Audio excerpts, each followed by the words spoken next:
साथ जयंती झा और आप देख रहे हैं OMH न्यूज। शिवसेना का मुखपत्र सामना और इस मुखपत्र के एडिटर संजय राउत हमेशा सुर्खियों में रहते हैं और इन सुर्खियों में रहने के लिए वो अक्सर देश और केंद्र सरकार को लेकर ऊट पटांग बयानबाजी करते हैं।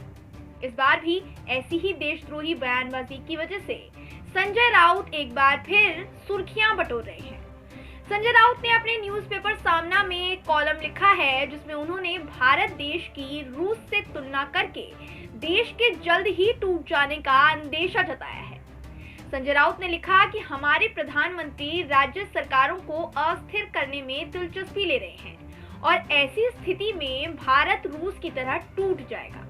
सरकार के पास पैसा नहीं है, लेकिन उसके पास चुनाव जीतने के लिए सरकारें गिराने बनाने के लिए पैसा है।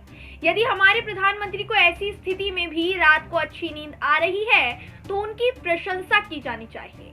संजय राउत ने सिर्फ प्रधानमंत्री नरेंद्र मोदी को निशाना नहीं बनाया, उन्होंने अप्रत्यक्ष तौर पर देश की सीमा पर चीनी सैनिकों से लड़ रहे भारतीय जवानों की कार्यशैली पर भी सवाल उठाया है।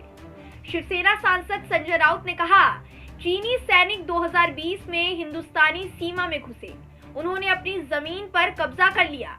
चीनी सैनिकों को हम पीछे नहीं धकेल सकते थे, लेकिन संकट से लोगों का ध्यान हटाने के लिए राष्ट्रवाद की एक नई छड़ी का इस्तेमाल किया गया। चीनी वस्तुओं और चीनी निवेश के बहिष्कार का प्रचार किया गया। चीनी निवेश पर अंकुश लगाने की बजाय चीन की सेना को यदि पीछे धकेला गया होता तो राष्ट्रवाद तीव्रता से चमकता दिखाई देता। संजय राउत के इस बयान पर भाजपा ने कड़ी आपत्ति जताई है और कांग्रेस एनसीपी को आड़े हाथों लेते हुए भाजपा ने कहा कि यह शिवसेना नहीं सोनिया सेना है।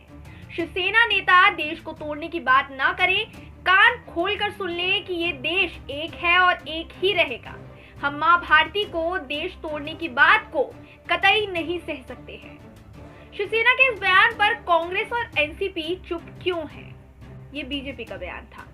अब देखना दिलचस्प होगा कि जो राहुल गांधी और प्रियंका वाड्रा पीएम मोदी को पानी पी पी कर कोसते रहते हैं कि मोदी के राज में लोकतंत्र खतरे में है, ऐसे में महाराष्ट्र में कांग्रेस की सहयोगी पार्टी शिवसेना के वरिष्ठ नेता संजय राउत के इस बयान पर राहुल और प्रियंका क्या कहते हैं।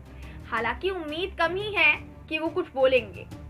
बहरहाल बात करें संजय राउत की तो वो इसी तरह की बयानबाजी के लिए जाने जाते हैं, लेकिन इस तरह देश की गरिमा पर सवाल उठाना, देश को तोड़ने की बात करना, ये कहां तक सही है? आपको क्या लगता है? अपना जवाब कमेंट बॉक्स में कमेंट करके जरूर बताइएगा। अगर आप चैनल पर नए हैं तो चैनल को सब्सक्राइब जरूर कर लीजिए ताकि ऐसी ही खबरों की पल पल की अपडेट आप तक पहुंचती रहे। फिर मुलाकात होगी ऐसी ही खबर के साथ। धन्यवाद।